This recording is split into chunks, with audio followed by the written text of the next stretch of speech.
there's no Waidakas and there's no Sheilas. It is ours. And so we have never gotten to the point of, are you doing this or you're doing this? It's the question has always been, how are we doing this? We said from the very beginning, we are one. Now, not everybody is like that. Yeah. So I guess, yes. So whose idea was it to be one?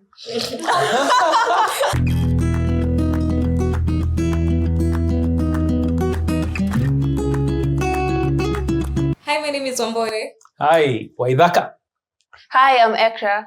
Hola, this is Kathleen, and today I want to welcome you to the very first episode of Behind the Curtain. First one. I know. How long has it taken to do this thing? It's been a long time coming. Oh my God. Well done. Well, no, I'm clapping for you guys. I'm clapping for you. Well done. That you're on screen finally. Good. Good job, guys. Good Big job. shout out to the man behind the screen. I know. Steve. Nancy, thank you. So guys, today being the first episode, we're actually talking about a very important thing. Mm-hmm. A very trivial question that we actually get, even as we interact with people in the society, people in the community, even amongst our friends, and even here, we actually talk about this thing every so often, and that is money in relationships, and in particular romantic relationships. You? So I want to ask you. You get serious from the beginning. I know. You didn't want to start with that soft. We're hitting the nail. Sawa. Right on its head. Mm-hmm. So how important is money in romantic relationships? How important is it? And at what point should we start having discussions about money? First things first, before we begin, today is National Boyfriend's Day. Happy National Boyfriend's Day to Good. any boyfriend, To any boyfriend outside there. anyone who observes. Congratulations. We to love you guys. guys. We love you. It must be nice. This one relate. I feel outnumbered in this crew here. Anyway, let's see what will happen now. Okay. So money in relationships is important. I mean, money anywhere is important, but in relationships, I think it's one of the things that has caused very many drifts in relationships. And I think the more serious the relationship gets, the more serious money conversation needs to be had. So I think it's very, very, very important. Do you think, Waidaka? No, it'll be part of every part of your relationship. If you're from the beginning, the expectations that come, there are assumptions that are going to be made about how it's supposed to work. So I guess it's important that we do have a conversation about it, and a realistic conversation about it, I think. So when should you start having conversation? Okay, now please, on date number 1, it's not the time to start now asking, so what do you do? How much do you work?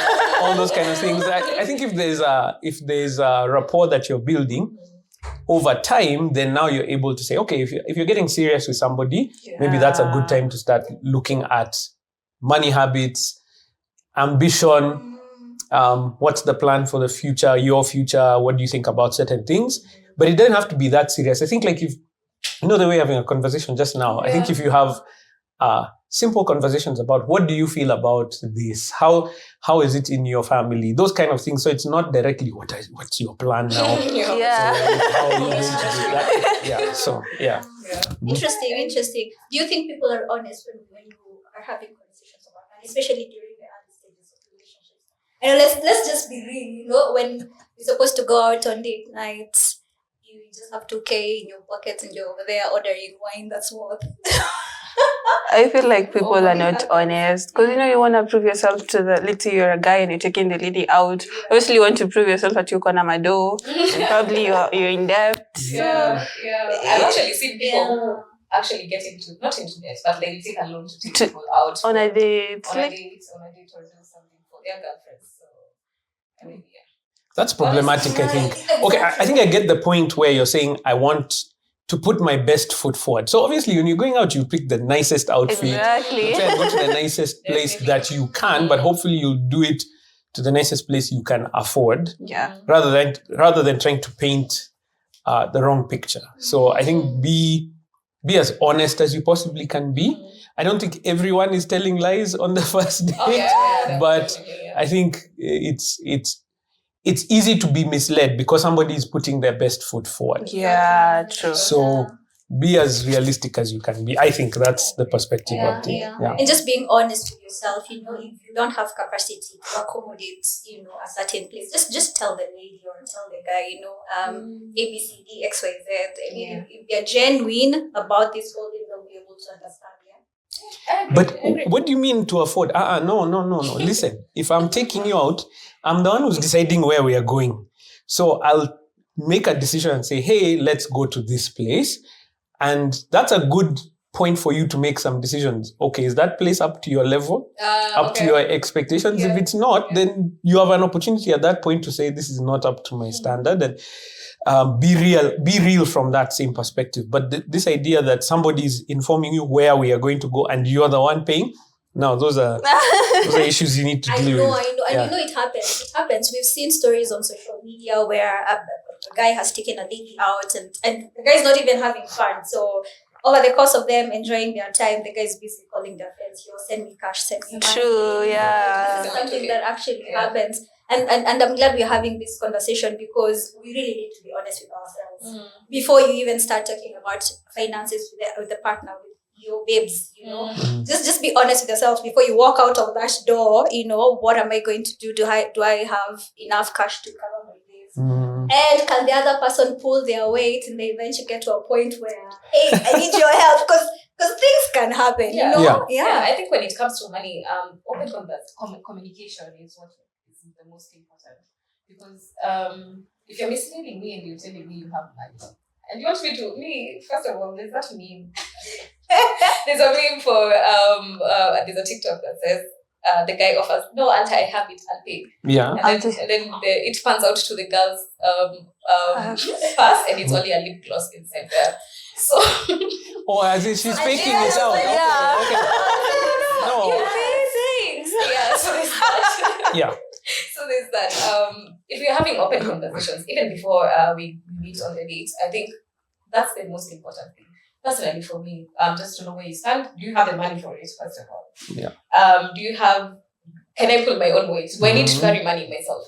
Personally, I do carry money wherever I go, just because anything it's important.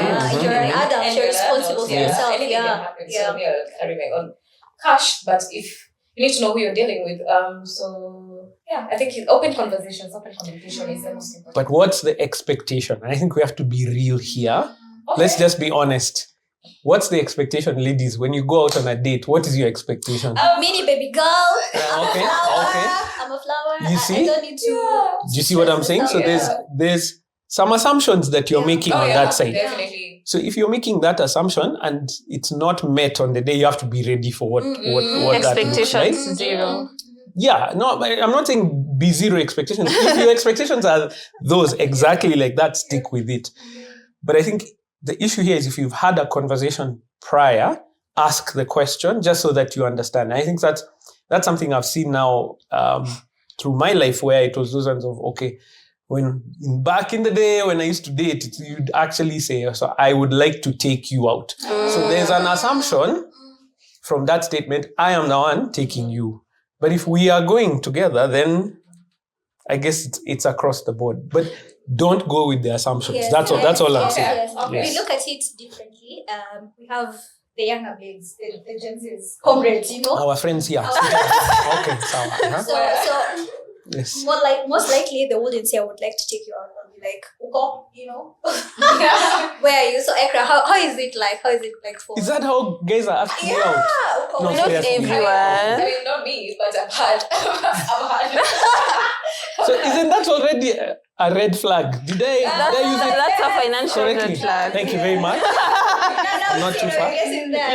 So if that's the kind of way somebody's treating you at the very beginning, isn't that something you want to watch out for? Yeah, true. True.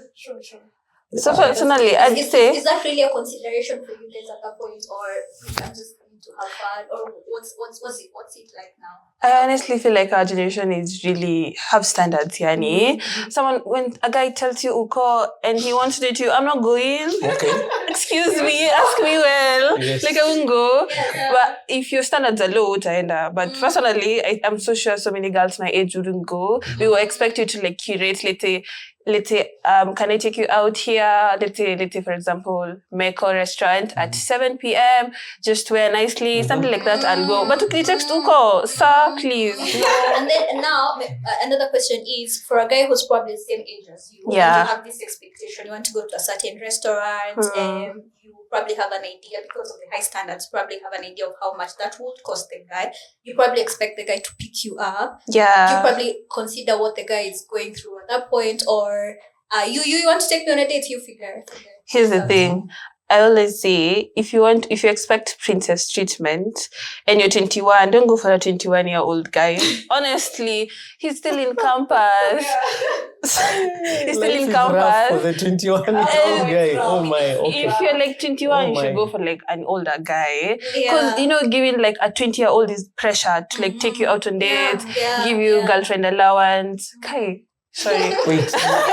Now you even added more things. Okay. Let's go slowly. What else? Like, I feel like, okay, so, don't give like younger guys pressure. For example, me, if I'm 22, and if I want princess treatment, I wouldn't go for someone who's 22 or 23, probably 26 there, 27, because they are earning. But 21-year-old, you compare to pressure, bure. And then he'll probably go into debt, please, and things like that. So that's my advice. But people, they wanna make it too.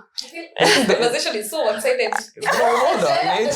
It's okay. But as you can see, even in the crew that is sitting here, there's a balance. Myself leaning towards this Yeah, that's okay. That's fine. That's fine. What I wanted to say is maybe it's good to give context, because maybe you're listening to this, you're watching this, and you're wondering.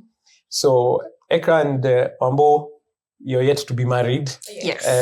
Kathleen, you're married how many years now? 3 years. 3 years. I'm married for 12 years. Right? So, Shout out, Sheila. I love you.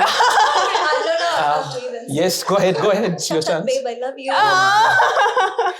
Yes. So, there's hope. First of all, we're trying to tell you there is hope.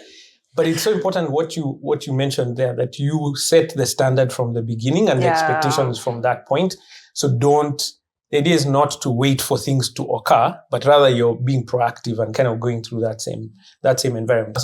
So I have a question, single ladies here in the room. Have you guys ever asked a guy out? Wait, what do you mean by out? Like on a date? Yes. And then you pay? No, I'm just saying, first of all, have you asked a guy? That's number one. Oh, okay. Then we'll talk about the financial. But I was 18. I was so young. I was so stupid. No, it was okay. No, you liked the guy and you said yes. Yeah. So if you were to go out in such a scenario, what's the expectation there? So you asked him, so what did you expect to pay yourself? We're 18, so we just split everything. Okay. You see, so that's another thing. So these are the assumptions that we're talking about. Mm-hmm. If just have a chat about it, even before, just say, okay, are you cool? We split it. Yeah, are you paying, or how is it going to go? Just be real, because this thing of just you're hoping somebody is going to be a certain way, and then you find it's different. I think that's true. That's a problem. Yeah. Does it also happen in marriage? Do you at times go Dutch? Okay, for me it's different, because I know when I say it's different, I guess there are many people who have similar experience for what we do. Sheila and I, from the very beginning, the understanding is we are one. Mm-hmm. Like there's no Waidakas and there's no Sheilas. It is ours. And so we have never gotten to the point of, are you doing this or you're doing this? The question has always been, how are we doing this? How are we going to live in that house? How are we going to buy that car? If we're going out, it's from, like, I don't have my own account. Like, all the accounts that we have, they are shared. And therefore, there are reasons behind that. It's also, God forbid one of us is not there. Even access to people's funds becomes problematic along the way. And when you say they don't even have to be that you have died, but let's say you're out of the country and there's need for cash and you're not home, how does your family benefit from what you have gained? Yeah. So for us, everything has been shared. Like even in our title deeds, both our names are there. In our, even ownership of the cars, the logbooks, it's both our names, because we said from the very beginning, we are one. Now, not everybody is like that. Yeah. So I guess, yes. So whose idea was it to be one.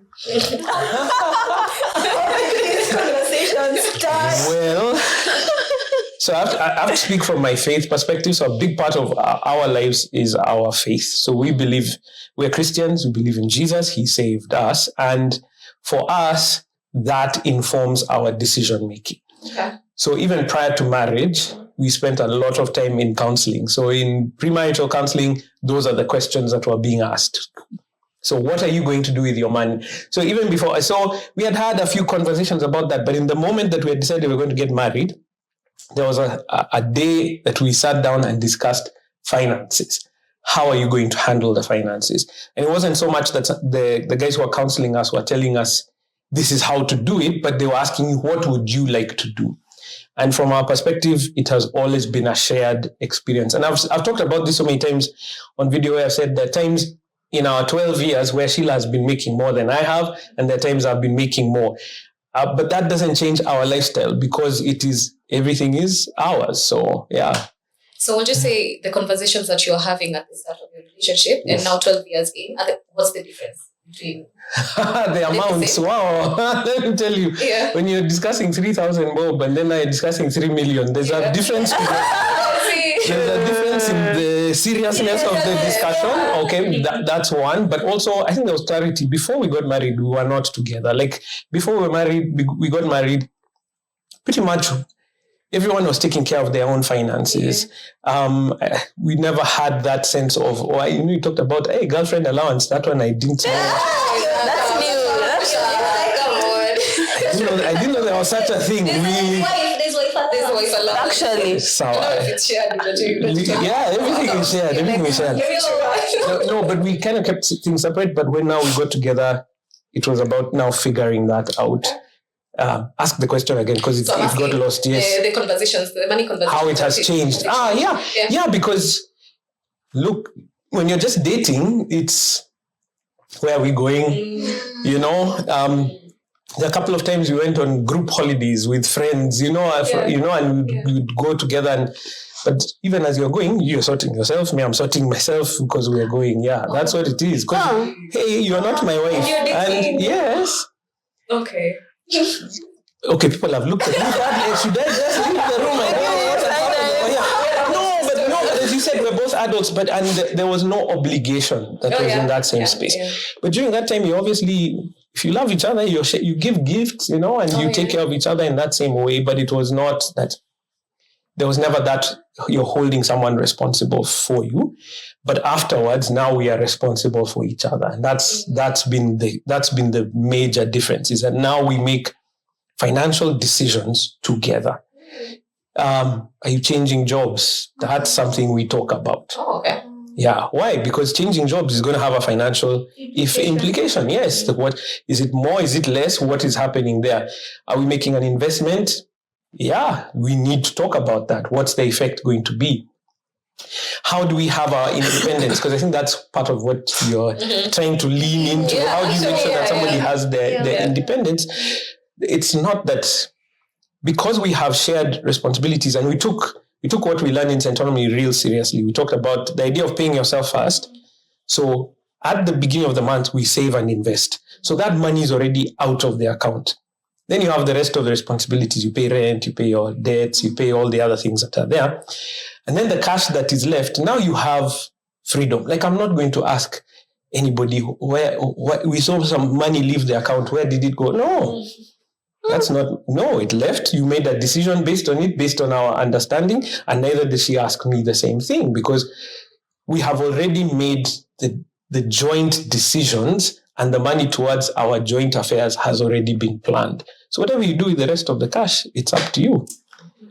So in that kind of part where you've mentioned there are times Sheila earns more than you, and probably, so this is a question to everyone.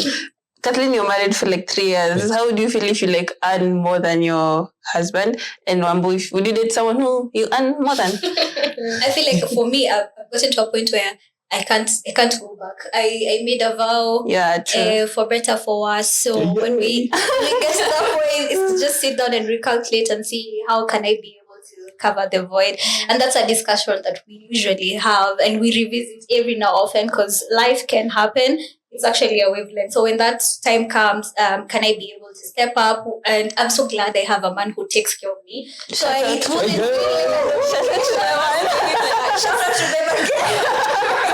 it wouldn't feel like an obligation or a chore for me to actually take care of him. In fact, I would love to if you give me the permission.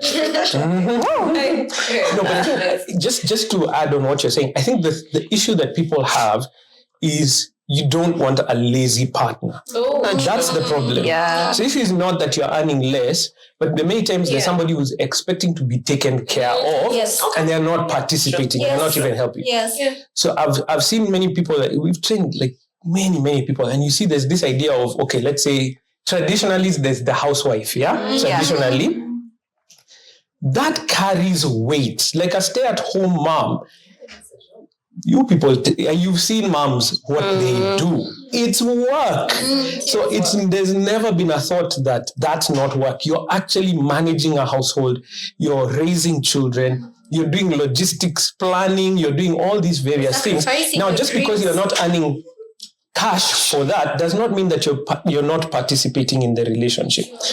The issue is, are you just sitting at home and waiting for everything to be done for you? That's now where you're going to find it'll build resentment, whether it's the guy or the lady.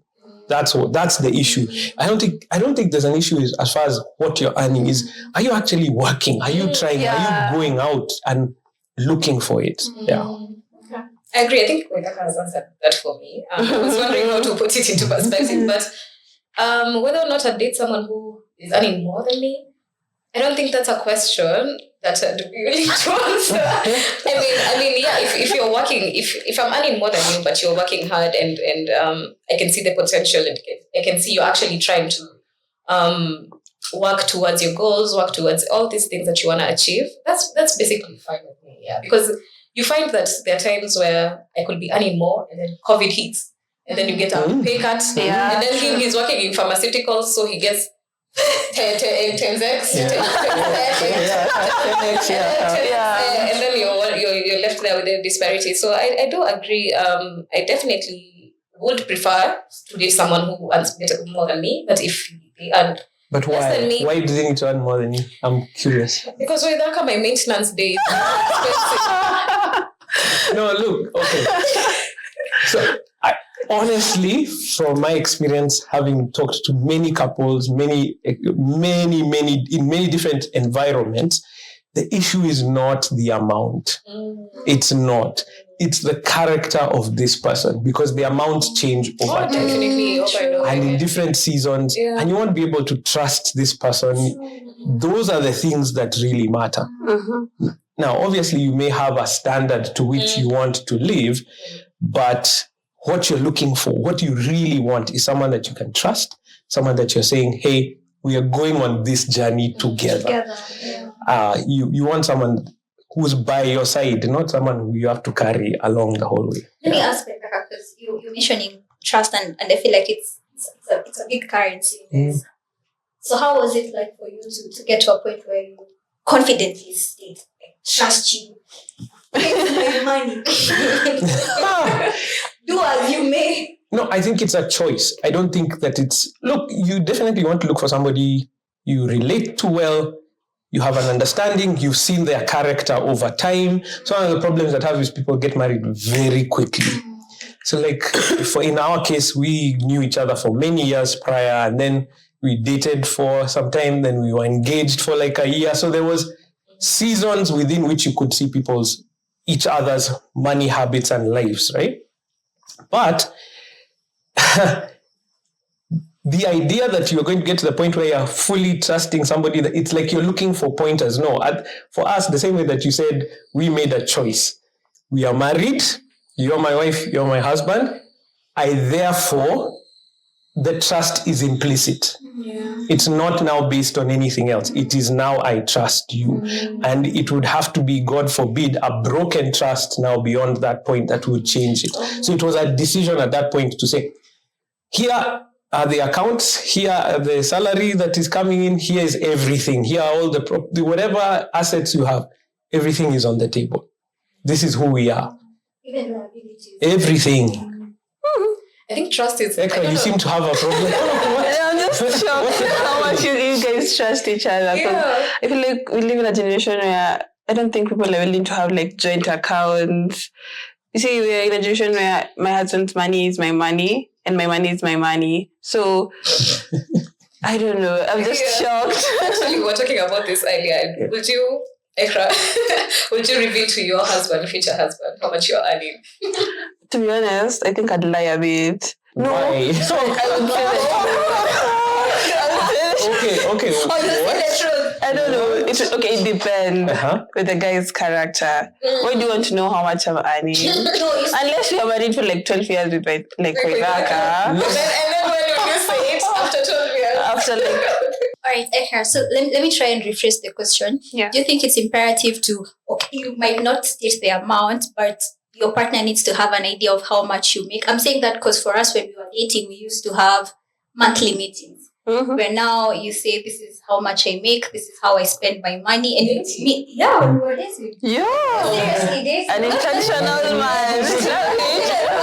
No, and this is an idea that came from him. It was like, we're actually doing accountability every month. So we sit down, this is how much I'm making, this is how I'm spending my money. And that's now where, when we're talking about the financial red flags, now you start seeing them very early. Yeah. So this person is probably an impulse buyer. This person is probably prone to getting into bad debt. How can I help this person if you're in a position to? And that is if you've made a decision to get married to this person or to marry this person. So this is something that ama necessarily quite unique. I don't know.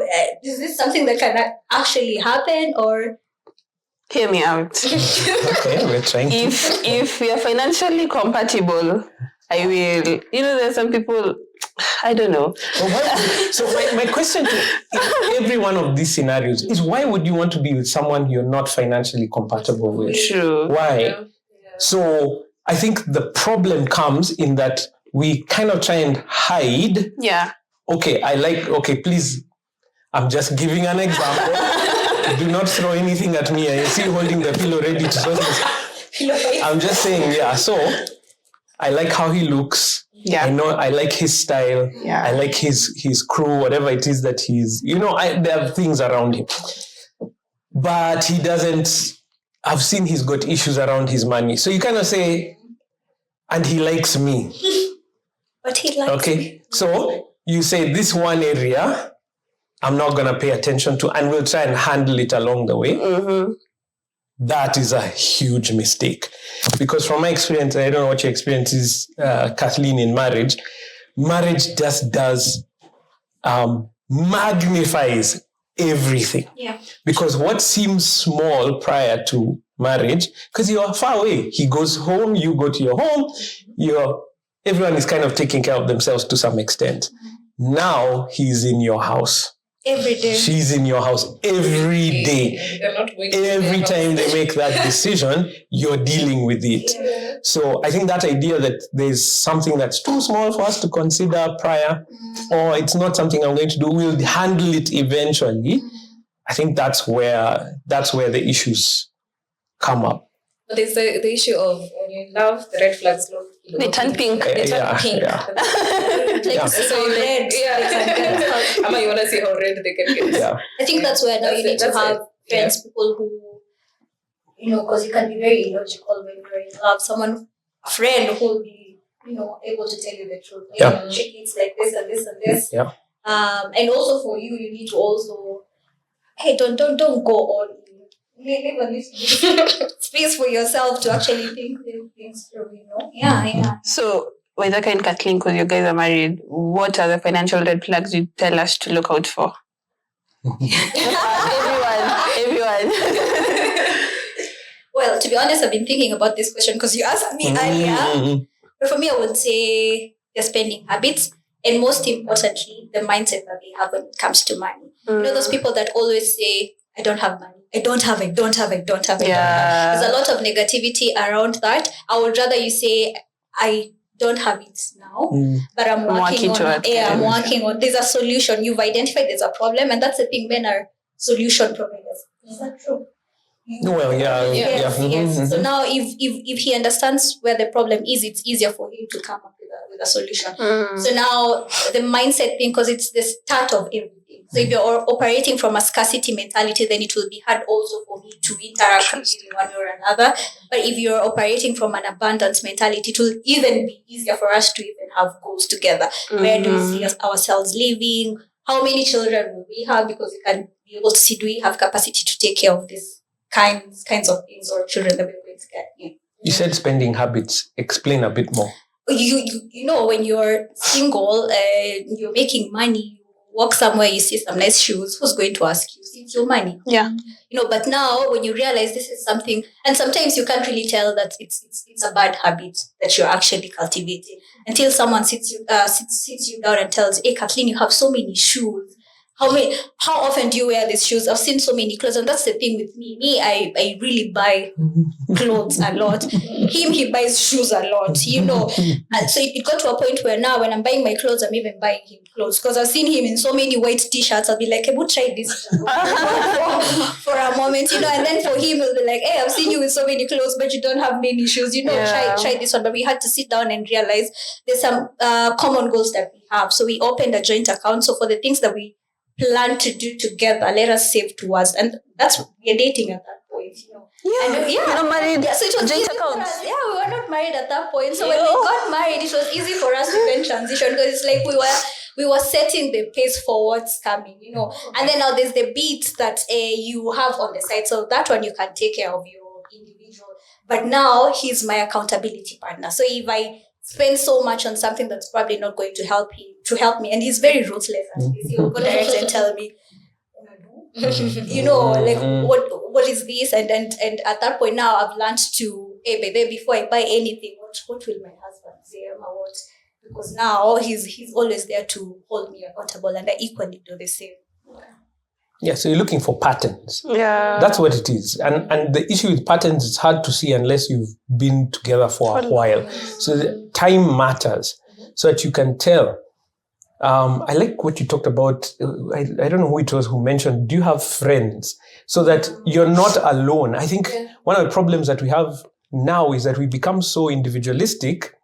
Everyone's kind of handling their own stuff. And in the past, you'd have people around you who would say, hey, watch out, there's a problem here. And there were people in my life, your family is like that. So yeah, even while I was dating, there was a relationship I was in, and the idea was, look, you don't keep things hidden. Your friends are aware, your family is aware. So my dad took me aside, and my dad doesn't talk a lot. He's this is like one piece of advice I can say. My dad actually took me aside and said, this one, watch out. Because he saw something that I had seen it, but you know, it's somewhere in the back. It's those things that you're saying. It was the red flag that became pink, almost white at some point. But it took someone else to see it, and it was painful to hear. But many times it's those things that somebody can tell you, but you may not tell yourself. So don't be, the whole discussion we've had here, I hope you can see money is not even the problem. It's the people. It's us who are the problem because we're dealing with things differently. So having people around you is really important. I had a really sad story. Two friends that, one is a friend, like an acquaintance, and then somebody else I had because I know of the person. And both of them got married, and it's ladies, got married to men who ended up being deadbeats. Like they just were not doing it. Like they talked a big game. Oh, we're in business. Oh, we're doing what? But they had nothing. And so what was happening is even prior to marriage, and that's what I'm saying, like those things that your friends would tell you, prior to marriage, this guy is borrowing money from the lady it's for what? It's for the biashara. We're building, we're growing. This guy is borrowing. Got into the thing. Now, what am I having to work for? See, she's providing, she's, at that top level. No, God forbid. That's what I'm saying. But, same thing, both ladies, their girlfriends were telling him, we've heard something about this guy. You guys are just hating. It's, you guys just, I've got my guy now, and that's what I'm saying. So we've lost that sense of community, which I think is really powerful. So when you're asking about what are things to look out for those patterns, and sometimes you can't see it for yourself. So having people around you really matters to help. I agree. That's very interesting.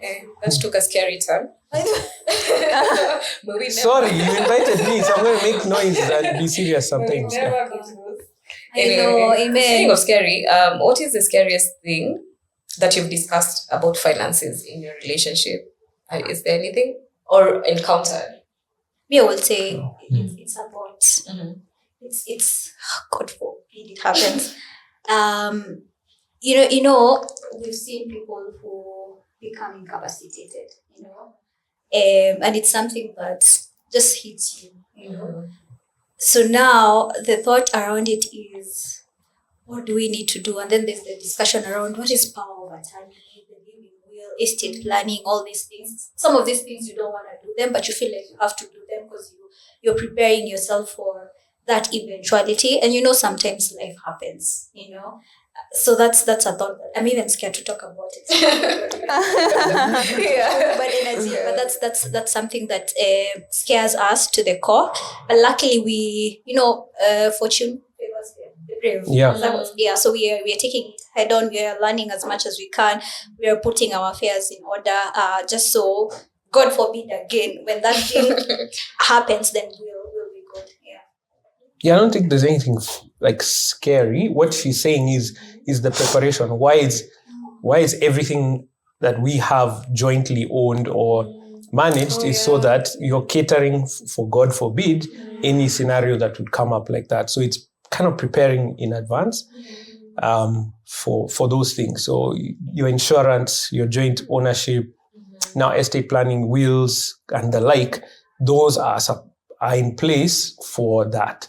So I don't think there's now fear, but I think all of us, to some extent, you worry about the economy, you worry about, what are the opportunities that are there. But if you face them together, it's better, I think. That's interesting because as a single person, my greatest money fears would be losing a job, losing an income, losing the money that I have. But now when you put it into perspective when you're married, it becomes 10 times more. You have to think about if they incapacitated, if they lose a job, if they essentially their worries and your worries in a shikana, they become one. His problems become my problem. Okay, it's interesting. That's why you can't do it alone. You have to do it together. Otherwise, you're not together. I mean, that's the point. That's you're stronger together. Okay, interesting. So, Wambo, we've gotten from Kathleen, take that risk and put a joint account with your man. When you're dating, let's No, Kathleen is special.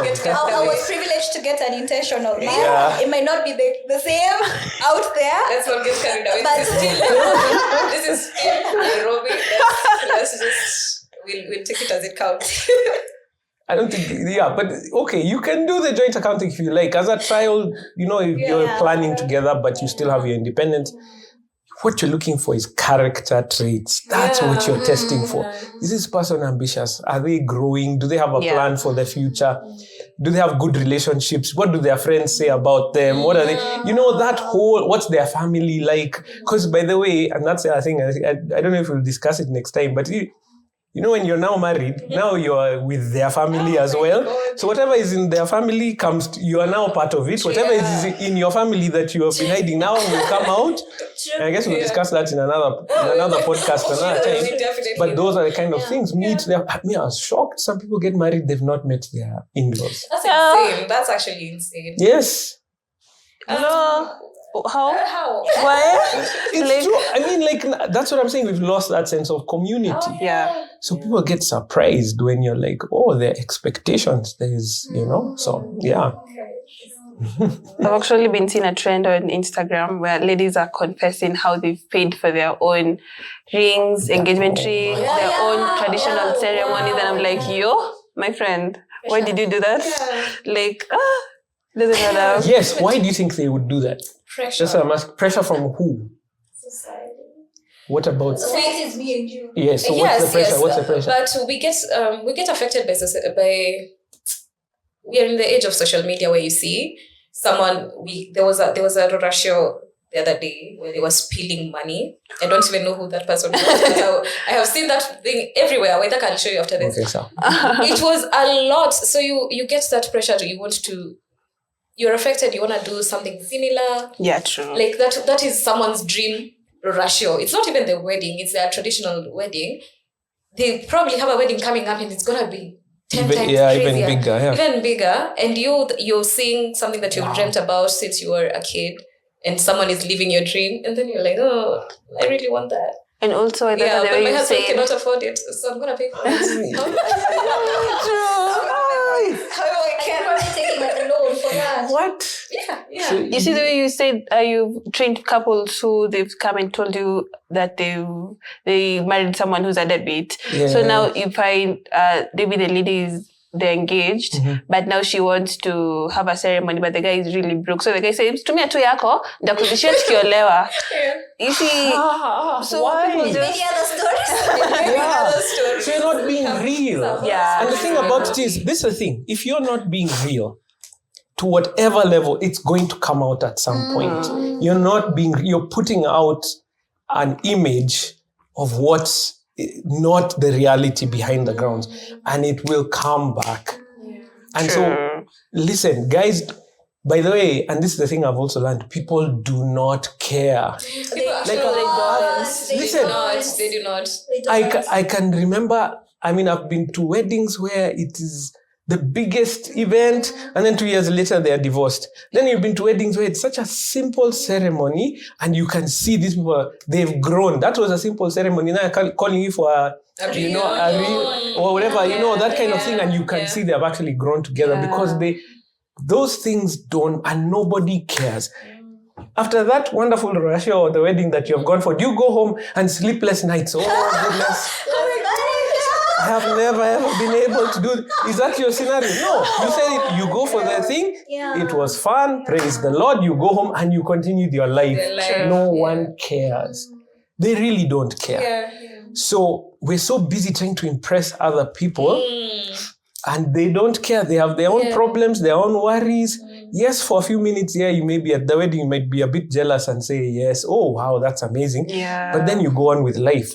So if you're making a decision based on what people are going to say, they don't care. It's a sad reality. That's how people are thinking about these things. And you are pushed into debt because of a wedding. You're pushed into debt because of a Russia or an engagement ring. Yeah. So I'm still thinking about that guy who borrowed money from Biashara. Let's just assume it was an honest situation. Yeah. As a lady, would you help? Help with? Listen, you're dating a guy. Let's bring her up to speed. You're dating a guy. He's in Biashara. Yeah. He needs some money to push the business forward. It depends on how long you've been dating. Yeah, okay. If you've been dating for 6 months, no, sir.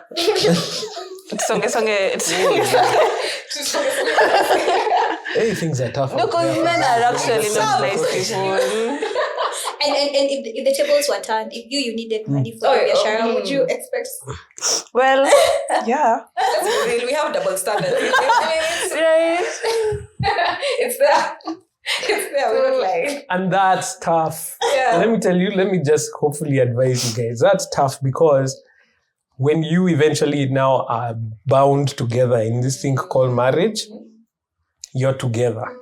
It's everything has an effect. His actions have an effect on you. Your actions have an effect on him. And so be open. It's more about character. Yeah. I know we've said it over and over again, but that's what it is. I like what you said. If I don't know him well enough, what am I lending the money for? But I think if you know somebody well enough, you can see, like you have a goal, a plan together. You can see what the outcome is. Why not? So I would hope. Yeah. And this thing of having goals, who usually leads this conversations? How do you financial goals? Financial goals in a relationship. Like how does that look like? I'm asking because for us it was very natural. There are some goals that I initiated, there's some goals that he initiated, but I'm trying to think ideally. Well, there shouldn't be a structure, but if there were a structure, how would that look like? But why shouldn't there be a structure? To coming up with goals? Yeah. They should. Have a meeting. Oh, okay. Yeah, I mean, like, don't make this rocket science. Like there's this thing of you're thinking that, oh, I'm in a relationship. It should just fall naturally into our conversation. Actually, just say, hey, I'm thinking about this. Can we sit together? Let's have a chat. Even however you came up with the idea for the joint account prior to marriage, I'm sure it came out of a conversation. Why? Because if you bring it up, let's have a joint account, the question would be why? And then now you can build from there. So actually have real conversations and say, what are your goals? What are your ambitions? What are your plans? Obviously not date one. But as you said, you've been together for a while. Yeah. Then actually say, where is this going? What are you hoping to achieve, I think? Interesting. And when you're asking those questions, when hayamatani na your ambitions, Thank you. Yeah. Thank you. So I don't know, guys, what do you say from what we've been discussing here? Because I know the single folks in the room are there. And I'm saying, and even those who are married, I'm so amazed. We had talked about that before, Kathleen. What had happened before your marriage. What do you think you're taking away from this what would change for you in your attitude, having had this discussion we've gone through? Do you want to go first? Fellow single person. Honestly, you know me, I'm always so judgmental when it comes to men. But I'm going to change, Waithaka. I'll start. Hear me out. Okay, so I'm always so judgmental. I don't know why. I feel like we are in a generation where we all say men are bad people, but they are good people. We've seen from Kathleen's man. So, okay. it's true. No, it's true. Shout out to Kathleen's man. So honestly, I feel like I'm gonna be open when it comes to everything finance, and when I'm dating, it's quite closed-minded because I may be blocking my blessings. So I'm gonna be more open when it comes to finances and dating and men. I'm gonna stop being too harsh, too judgmental. Yeah, I think be open but have standards. Yeah, like you have to have an expectation, and what is the standard? It's not necessarily the amount that you have, but the character, the values, the drive, the growth. Those are things you're looking for, I think. So for me, mine is conversations, and also being open. And so you have the standard. You're open to meeting people, open to engaging with people, but you have your own standards that if they are below this, you are not engaging with them. And then finally, having conversations around finances. Kathleen is a good case study that you can do this when you're dating. That's very, very crazy.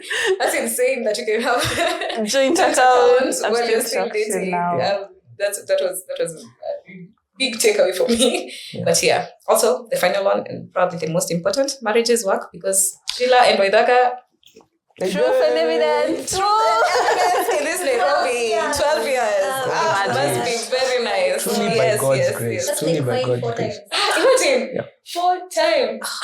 12 years. That's crazy. Oh my Lord. Yeah. Honestly, there is hope, guys. Don't give up. Do not give up. Let's just say that. There's hope. Yeah. And I hope for everybody, like what was key for us, and I think continues to be key even till this day, is be part of a community. Yeah. Because even now, we do have people around us who hold us accountable and will ask us those tough questions. You know, you'll sit down as a couples and you say, hey, are you talking? Yeah. Are you engaging? What are you working on? So that you're not doing everything by yourself. Be part of a community. And also, I feel like you and Sheila are so financially compatible. So something I've learned, hear me out, when I'm dating someone, you see now I work at Centonomy, I get a lot of financial free advice. Yeah. So I should also pass them to him. Yeah. Equal like something, whatever I learn, nampatia to najengana to these things. True. Love that. So yeah, I think we should end on that high note. We work at Centonomy, so we have a lot of financial advice. So me and Ekra are really good partners. We'd be really good partners. I'm just saying. I'm just putting it out there for whoever wants to listen. But yeah, thank you so much for joining us for this episode. I have enjoyed myself. Cheers. I can't believe this is the first one. We should have so many. Our director is telling us Time. Next time we'll have a bit more. So I hope you will subscribe to our pod. Follow us on our IG, Facebook, TikTok, Twitter, everything. To go for Centonomy and Centonomy Entrepreneur. Thank you for joining us. Bye. Bye.